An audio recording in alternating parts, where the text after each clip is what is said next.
Good morning students. আশা করি তোমরা এই লকডাউন পিরিয়ডের মধ্যে ভালোই আছো, সুস্থ আছো। তো আজকে আমাদের আলোচ্য বিষয় বায়ুমণ্ডল অধ্যায়ের দ্বিতীয় অংশ, ওজোন স্তরের গুরুত্ব এবং ওজোন স্তরের বিনাশের কারণ। বায়ুর অক্সিজেন গ্যাসের রূপভেদ হলো ওজোন। তিনটি অক্সিজেন অণু যখন একসঙ্গে একটা আইসোটোপ গঠন করে, যেটি অস্থায়ী প্রকৃতির গ্যাস, তাকে ওজোন বলি। এই ওজোন গ্যাসের অস্তিত্ব সর্বপ্রথম আবিষ্কার করেন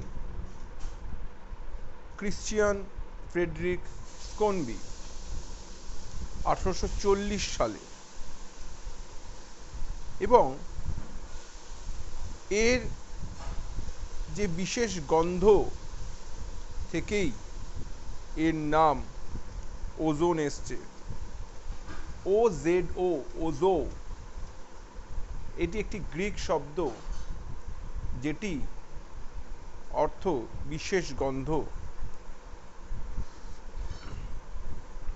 আমরা এই ওজোন গ্যাসকে স্ট্র্যাটোস্ফিয়ারের একটা অংশে আমরা এটা লক্ষ্য করি, যেখানে সূর্য থেকে আগত অতিবেগুনি রশ্মি শোষিত হয়ে পৃথিবীতে এসে পৌঁছায় না, ফলে মানব জাতি সুস্থভাবে তাদের প্রাণ ধারণ করে বেঁচে থাকতে পারে, এবং অন্যান্য প্রাণীও, মানব জাতির সঙ্গে অন্যান্য প্রাণীও সুস্থভাবে বেঁচে থাকতে পারে এই ওজোন গ্যাসের কারণে। এই ওজোন গ্যাস একটি অত্যন্ত হালকা নীল রঙের বিষাক্ত গ্যাসীয় পদার্থ। এর গন্ধ তীব্র, আষ্টে। এটি খুব হালকা বা ভরহীন। এটি সর্বদা প্রাকৃতিকভাবে সৃষ্টি হয় ও বিনাশ হয়ে সাম্যাবস্থায় চক্রাকারে অবস্থান করে। ওজোন হলো অক্সিজেনের একটি রূপভেদ, যেটি মূলত তিনটি অক্সিজেন পরমাণু নিয়ে গঠিত। বায়ুমণ্ডলের স্ট্র্যাটোস্ফিয়ারের 15 থেকে 30 কিলোমিটার উচ্চতায় এই ওজোন স্তর অবস্থান করে। বায়ুমণ্ডলে এর পরিমাণ অতীব নগণ্য, মাত্র 0.00006% এই গ্যাসের অস্তিত্ব আমরা পাই। সূর্য থেকে আগত অতিবেগুনি রশ্মি এই ওজোন স্তরে বাধা পেয়ে শোষিত হয় এবং ওজোনকে অক্সিজেন পরমাণুতে ভেঙে দেয়। আবার সেই অক্সিজেন পরমাণু এবং অক্সিজেন অণু আবার বিক্রিয়া করে ওজোন সৃষ্টি করে। এই প্রক্রিয়ায় ওজোন স্তর আমাদের পৃথিবীর মানব জাতিকে এবং জীবমণ্ডলকে সর্বদাই রক্ষা করে আসছে।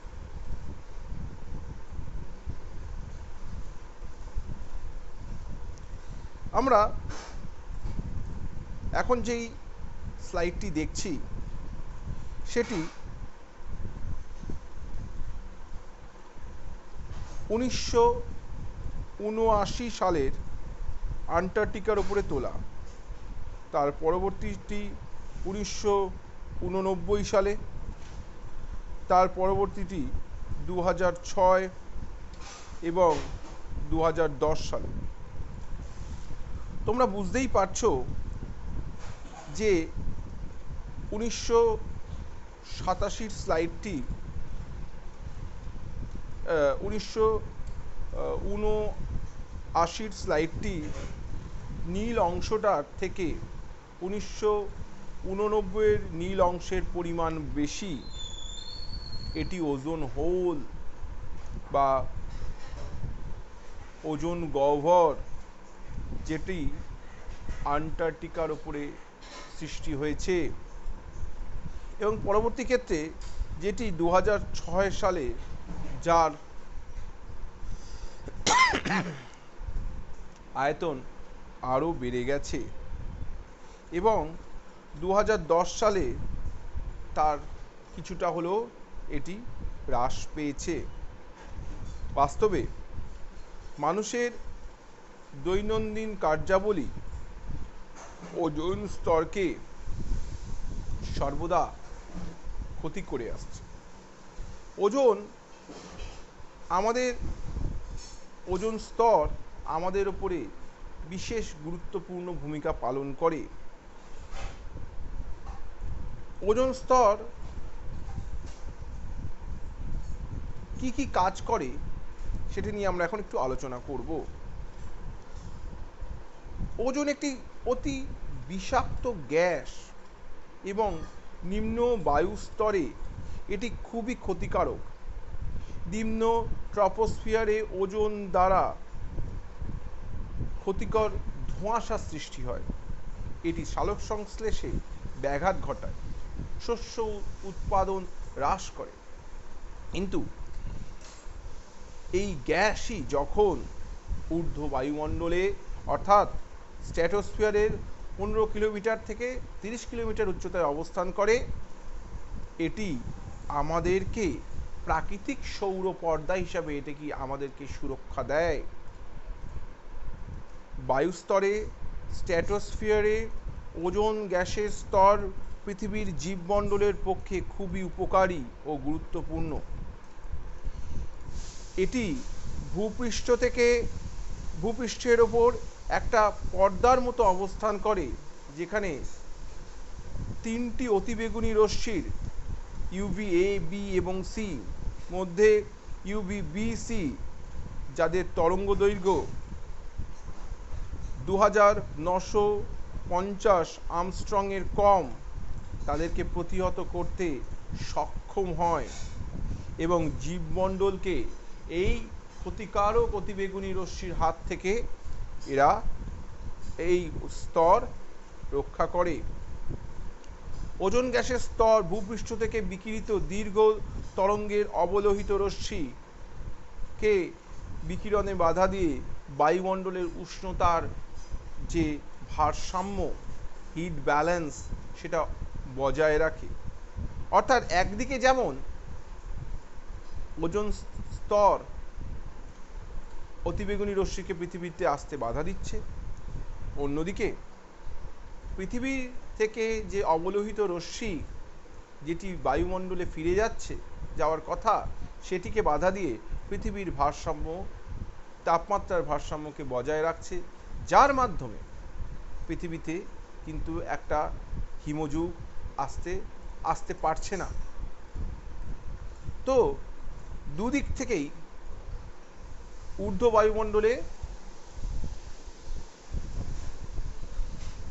ওজোন স্তরের গুরুত্ব অপরিসীম।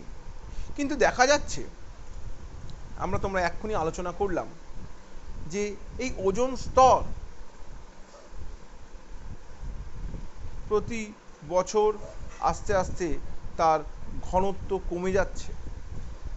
ওজোন স্তরের ঘনত্বকে মাপা হয় ডবসন ইউনিটের সাহায্যে। কি সেই ডবসন ইউনিট? ডবসন একক বায়ুমণ্ডলের ওজোন গ্যাসের ঘনত্ব পরিমাপে ব্রিটিশ পদার্থবিদ গর্ডন ডবসন এর নামানুসারে ডবসন একক ব্যবহৃত হয়। প্রতি বর্গমিটার ক্ষেত্রমানে 2.69 ইন্টু 10⁻20 সংখ্যক ওজোন অণুর উপস্থিত থাকলে তাকে 1 ডবসন একক বলে। 1920 সালে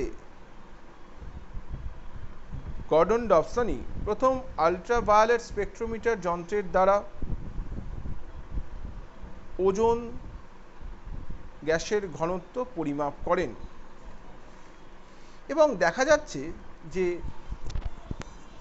1957 থেকে 70 সালের মধ্যে ওজনের ঘনত্ব ছিল 300 ডবসন ইউনিট, যেখানে 1970 থেকে 1985 সাল পর্যন্ত তা কমে দাঁড়ায় 200 ডবসন ইউনিটে এবং 1985 থেকে 1993 সালের মধ্যে সেটি আরও কমে দাঁড়ায় 90 ডবসন ইউনিটে।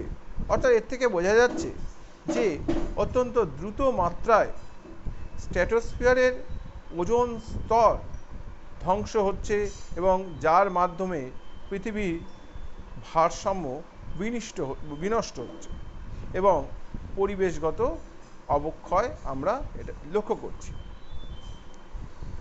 আন্টার্কটিকায় সর্বপ্রথম ব্রিটিশ বিজ্ঞানী ডক্টর জেসি ফারম্যান এই ওজোন গহ্বর লক্ষ্য করেন।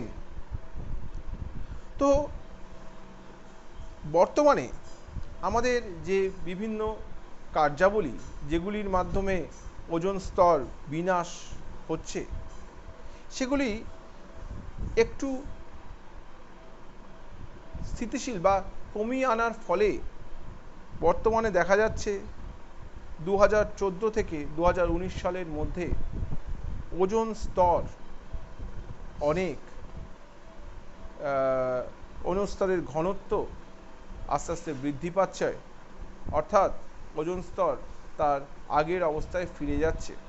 তাই এখন আমাদের জানা দরকার এই ওজোন স্তরকে একদম আবার পুনরায় সেই পূর্ববর্তী জায়গায় নিয়ে যাওয়ার জন্য আমাদের কি কি পদক্ষেপ গ্রহণ করা উচিত।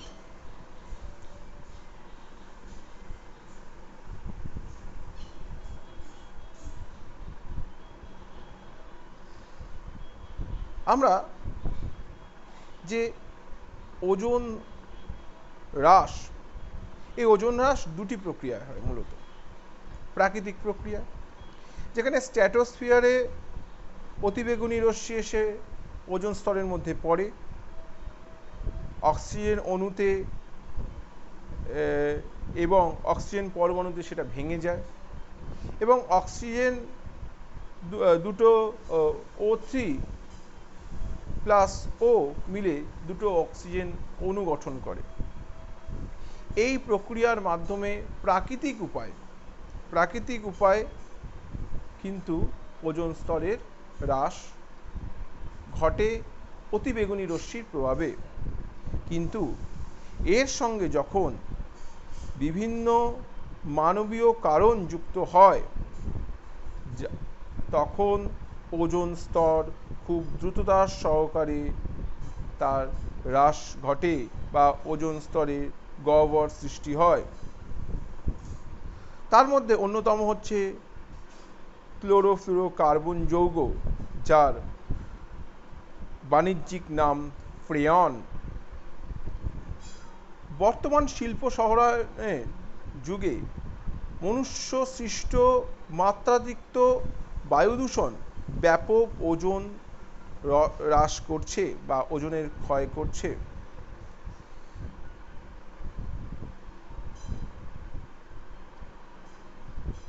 এই যে ফ্রেয়ন, যেটি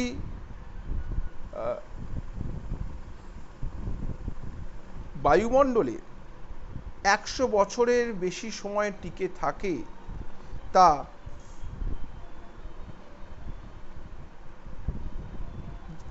যে ক্লোরিন অণু বায়ুমণ্ডলে ত্যাগ করে সেটি 1 থেকে 2 বছরের মধ্যে 1 লক্ষ ওজোন অণুকে ভেঙে বিনাশ ঘটায়। অর্থাৎ 100 বছর ধরে প্রতি বছর একটি ফ্রেয়ন বা একটি ক্লোরিন অণুতে 1 থেকে 1 লক্ষ ওজোন অণুকে সে ভেঙে দেয়। এছাড়া আছে ব্রোমিন যৌগ, এছাড়া আছে ব্রোমিন যৌগ, যেটি সূর্যরশ্মির অতিবেগুনি রশ্মি শোষণ করার মাধ্যমে সক্রিয় ব্রোমিন পরমাণু মুক্ত করে ওজোন স্তরকে ভেঙে দেয়। হ্যালোন যৌগ ও হ্যালোন 211 এবং 1301 যৌগ দুটিকে ভেঙে সক্রিয় ব্রোমিন পরমাণু মুক্ত করে, যা ওজোন স্তরকে ভাঙে। সালফেট যৌগ, সালফার ডাই অক্সাইড বৃষ্টির জলকণা বা বাষ্পকণা সঙ্গে যুক্ত হয়ে সালফিউরিক অ্যাসিডে পরিণত হয়ে বায়ুতে ভাসমান বিভিন্ন লবণকণার সঙ্গে বিক্রিয়া করে সালফেট যৌগ তৈরি করে। এগুলি ওজোনকে বিয়োজিত করে অনুঘটকের কাজ করে। নাইট্রোজেন যৌগ ওজোন স্তরের বিনাশ ঘটায়। তাহলে আমরা দেখতে পেলাম পৃথিবীর ওপরে যে মানবীয় কার্যাবলী, তার মাধ্যমে প্রতিনিয়ত এই ওজোন স্তর এর বিনাশ ঘটছে। এখন আমাদের এই ওজোন স্তরের যে বিনাশ ঘটার ফলে আমাদের পৃথিবীর ওপর কি কি তার প্রভাব পড়ছে সেটা নিয়ে একটু আমরা আলোচনা করব। প্রথমেই ওজোন স্তরের বিনাশের মাধ্যমে মানুষের ওপর খুব গভীর তা প্রভাব ফেলে। যেমন মানবদেহের ত্বক সৌরদগ্ধ বা সানবার্ন হয়ে যায়, যেখানে ম্যালিগনেন্ট বা স্কিন ক্যান্সার। তাছাড়া মানুষের চোখের লেন্স, কর্নিয়া ইউভি শোষণ করে চোখের ছানি পড়ে। অতিবেগুনি রশ্মি শোষণের মাধ্যমে মানুষের রোগ প্রতিরোধক ক্ষমতা খুব সহজেই হ্রাস পায়, মানুষের প্রজনন ক্ষমতা হ্রাস পায়, মানুষ স্তন ক্যান্সার বা লিউকিমিয়াতে আক্রান্ত হয়, জৈবিক ও মানসিক ক্ষমতা বহুলাংশে কমে যায়, হৃদরোগের প্রকোপ বৃদ্ধি পায়। প্রাণীকুলের মধ্যেও এই অতিবেগুনি রশ্মির প্রভাব খুব চোখে পড়ে। জলজ প্রাণীর সংখ্যা হ্রাস পায়, মাছ উৎপাদন কমে যায়, জীবজন্তুর প্রজনন ক্ষমতাও হ্রাস পায়, প্রবল প্রাণীর ব্যাপক মৃত্যু ঘটে। এছাড়া উদ্ভিদের ওপর সালোক সংশ্লেষ প্রক্রিয়া ব্যাহত হয়, খাদ্য উৎপাদন কমে, উদ্ভিদের বংশবৃদ্ধি কমে যায়, প্লাঙ্কটনের সংখ্যাও হ্রাস পায় এবং বিশ্ব জলবায়ুর উপরে উষ্ণতার বৈপরীত্য সৃষ্টি হয়, অ্যাসিড বৃষ্টির পরিমাণ বাড়ে। এছাড়া স্ট্র্যাটোস্ফিয়ারে যে ওজোন স্তর কমে যাচ্ছে, তার মাধ্যমে পৃথিবীর উত্তাপের সমতা হ্রাস পায়। তাহলে আমরা দেখতে পাচ্ছি যে ওজোন স্তর হ্রাস ঘটার মাধ্যমে উদ্ভিদ, প্রাণী এবং পৃথিবীর ওপর একটা সবসময় তার নেতিবাচক প্রভাব পড়ছে। ফলে আমাদের এই স্তরকে বাঁচিয়ে রাখতে হবে এবং তার জন্য আমাদেরকে ওজোন গহ্বর সৃষ্টিকারী যে সকল গ্যাসগুলো আছে সেগুলো সৃষ্টি বন্ধ করতে হবে। তাহলে আজকে এই পর্যন্ত।